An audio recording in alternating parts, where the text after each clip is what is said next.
Okay, there we go. You got the stoic woman voice recording in progress. Yep. All right, so it's Valentine's Day. Oh yeah, yeah. So I saw you have a rose. You got a Yes, I rose. had. Lucky you. Lucky you. Indeed. And so I'm Chris Mercier. This is Kathleen George, and this is part of an effort that me and Michael Cherry are engaging in to do more of these videos, and they're fun to do, and it's an effective way to communicate. It beats having to type all the time. So we wanted to talk today about the new round of grants that the tribe is offering, and there's a bunch actually. We do have those ones on the alternative energy ones, but the ones I was hoping to focus on, because I know you've got some opinions on them and maybe some experience, are the ones that a mom, as a mom, that you're gonna be able to relate. And so we have the fitness grant, Yep. the healthy eating grant, and you know what? These probably aren't even the official names, and I should know that, but I we've added a few, so I'm bad with the names. We have the tech grant, which is the Yep. technology grant, and the one that we budgeted for, but we still need to develop the policies and procedures for, the e-reader grant, which you were one of the council members I spoke to when we first kind of batted that idea around. And I don't know if you want to start off there, but Sure. you're a parent. I I am. I'm I'm a parent to a degree too. I guess I have stepchildren, which I Yes, know you've had your kids a lot longer. So you're a reader, as I understand. I am. You read or read the Game of Thrones books. I do have to admit I didn't finish them, but Oh, I've okay. read most of them, yes. And a Long great book. many other things. Yeah, long books. Not the nerdy stuff like Michael Langley's into, the Wheel of Time, or No, no, no. Lisa and Michael Cherry are into the romance books. Like you're into the cool stuff, Game of Thrones. Game So of Thrones and other stories. I do like fiction for sure. In fact, there was a series recently I think that you might like. You and I share tribal heritage and Irish heritage. And yes, recently there's a series of books. The first one's called A Man with One of Those Faces. And they are humorous and an adventure. But for me, they just speak that beautiful Irish version of English. And so I think I need to get you that book. I think you'd enjoy it a lot. okay, okay, yeah. All I right.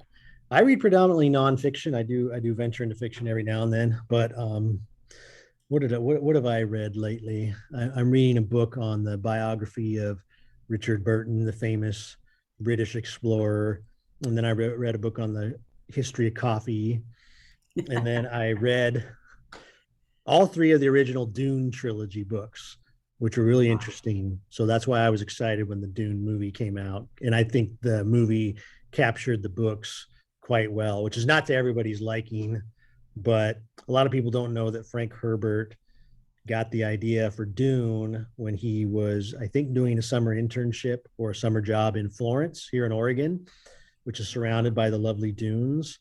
And so that played a role in his development of the Dune trilogy. But they're good books. Sci-fi and fantasy tend to get poo-pooed a lot, same as comic Mhm. books slash Yeah. graphic novels. But so we both have the same challenge, and that is having kids in our lives who we would really like to see read more.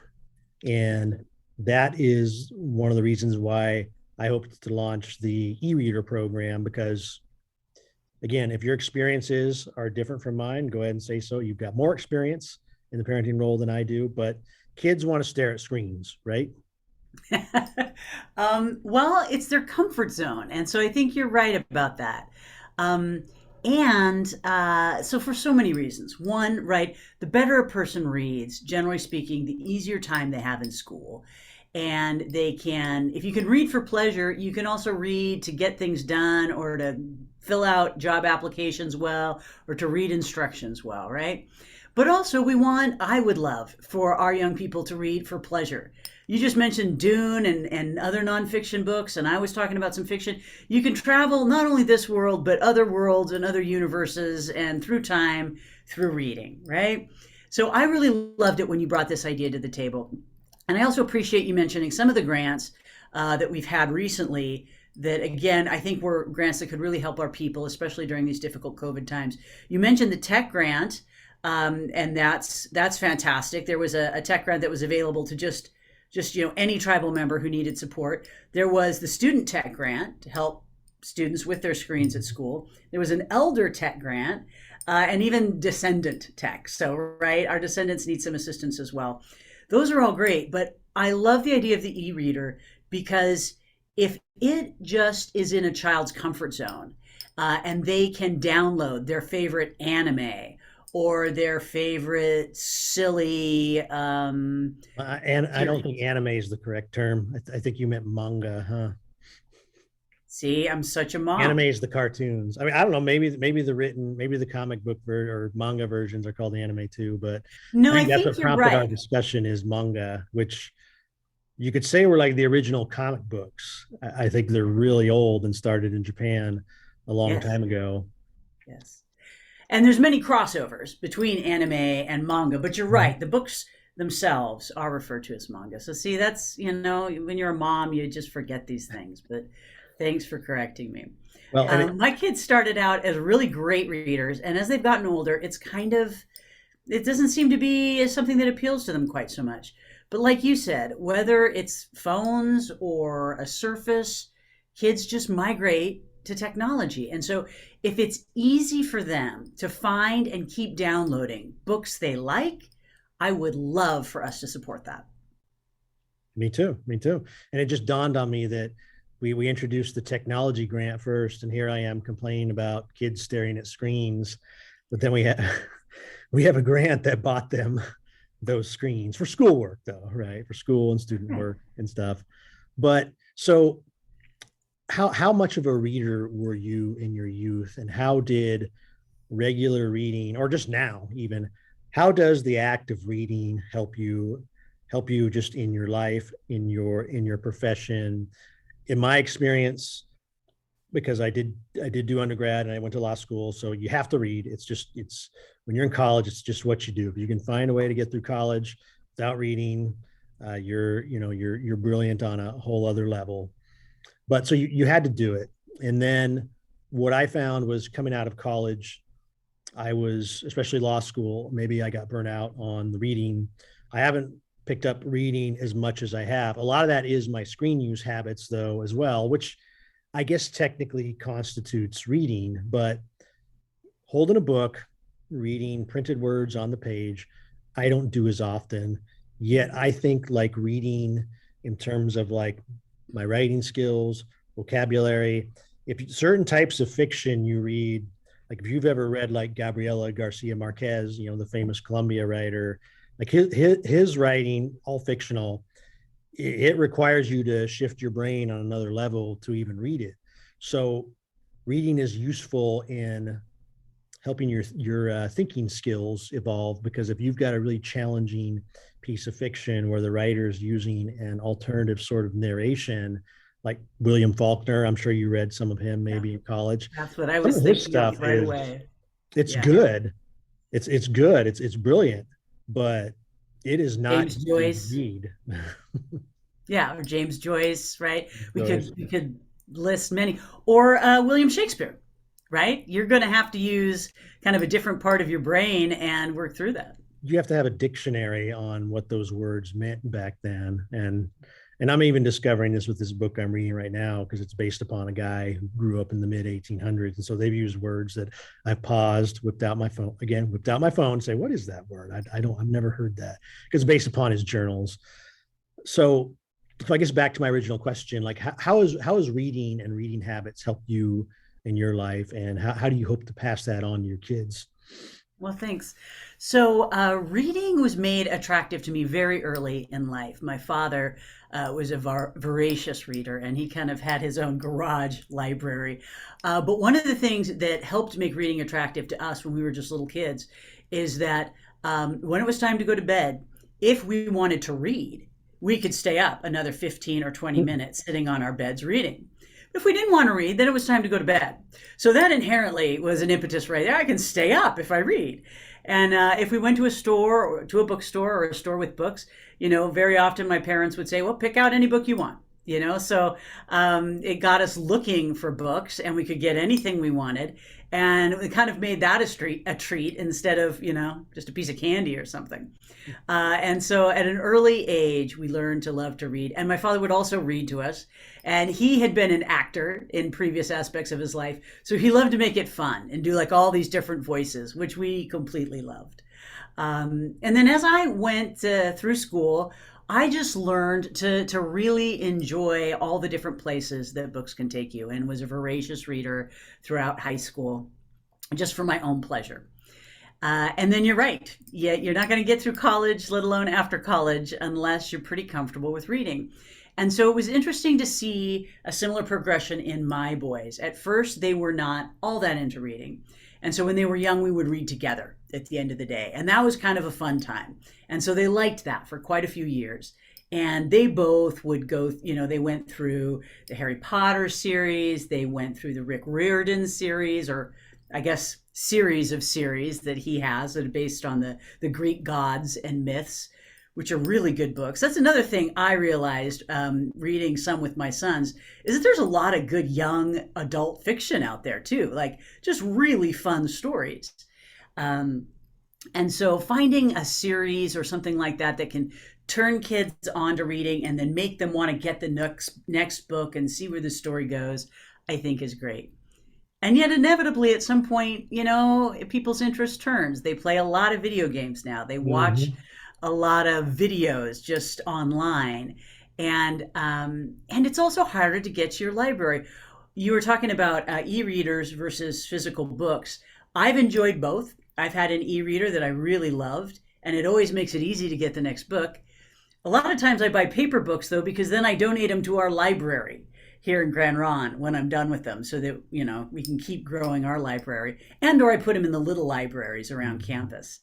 But it's not as easy to just go and browse the shelves right now as it always was. But it is always easy on your e-reader to get the next book that you'd like. And, whether it's Amazon or some other program that you're using to download books, once the program sees what you like, they'll tee up books for you in similar genres and make suggestions that they think you'll like. So it might be easy to find another author that you'll enjoy.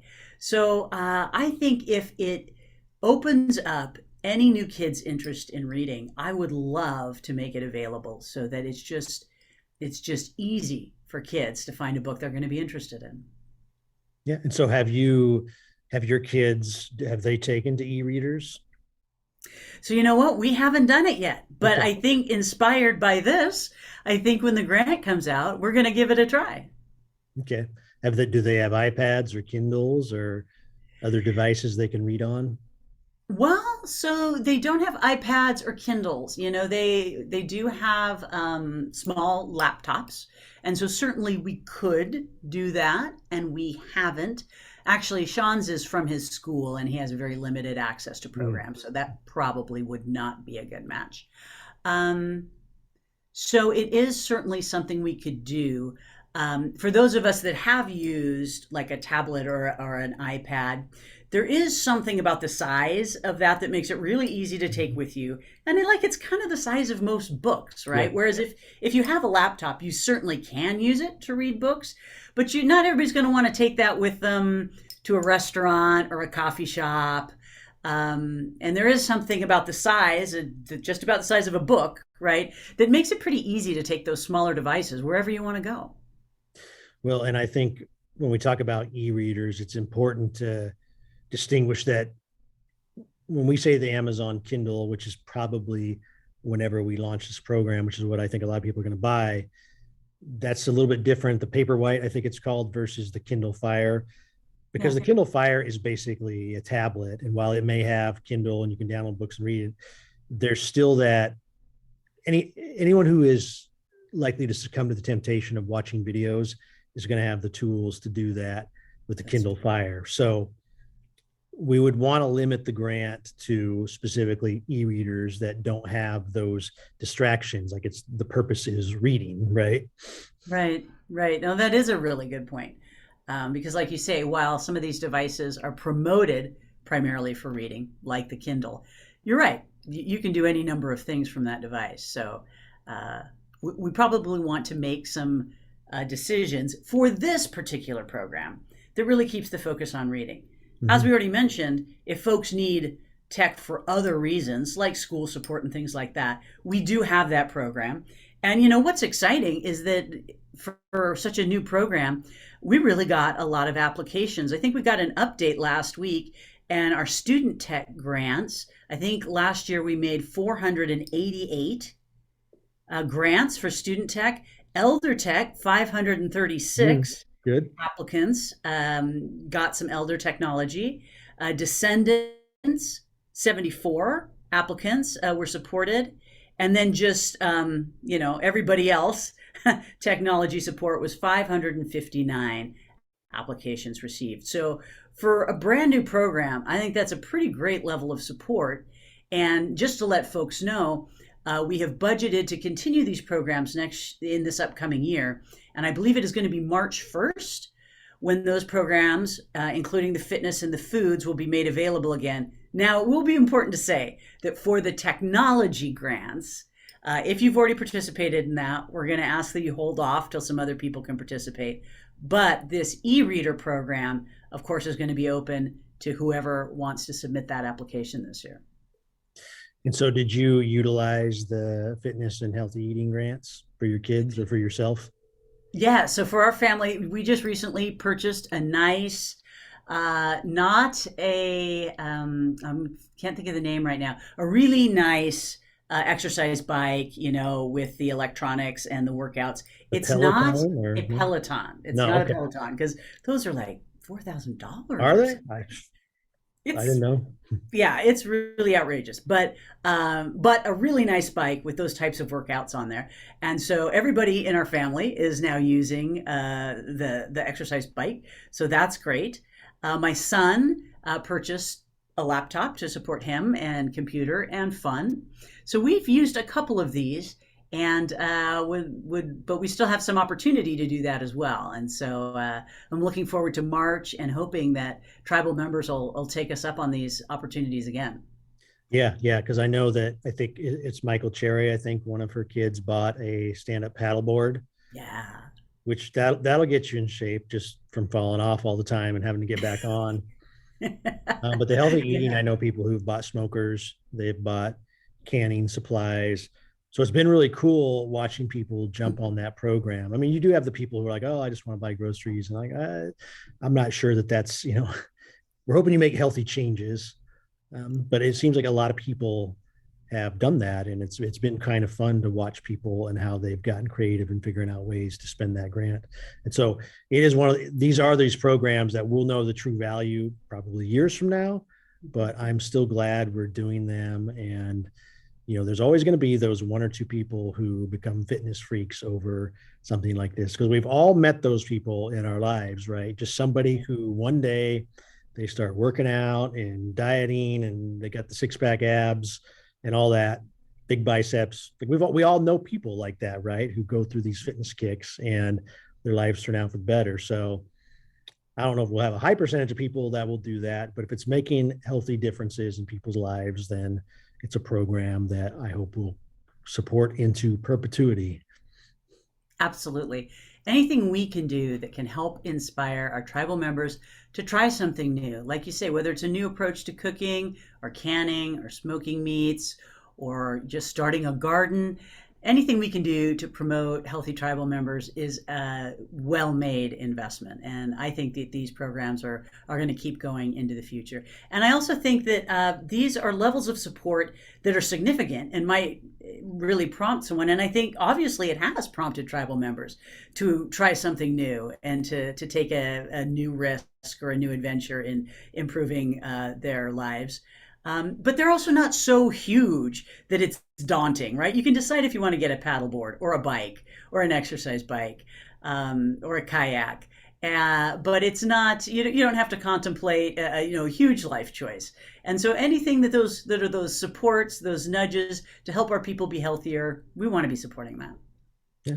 Well, I'm excited about it. So for year And two. the next realm is reading. So Reading, look yes. forward and get ready for e-reader program coming up. Yeah, we need to develop those programs, and hopefully a lot of people will jump on it. So, all right. Well, Yeah, Amy, and I just talked to Sarah before our meeting, and she said that before March 1st, they should have up all the links for the grant programs, including the e-readers. okay, okay, good, good. All right, and that's Sarah Thompson, our public relations lady. That's In right. case anyone's wondering. That's right. All right. Well, any parting or closing comments? Go get a good book. If you don't live by a library or a bookstore, if you happen to be coming through Grant Ron, we have the little libraries all over campus where free books are available. And also, don't forget, you can still check out books from our library. Mhm. Give our library a call. They can suggest something, they can set something aside for you, and you can come by and pick it up. So just go find a good book. Yeah. And I don't think there's any book banning going on here in Oregon. So, Absolutely not. all right. Well, thank you. Okay, keep reading, Chris.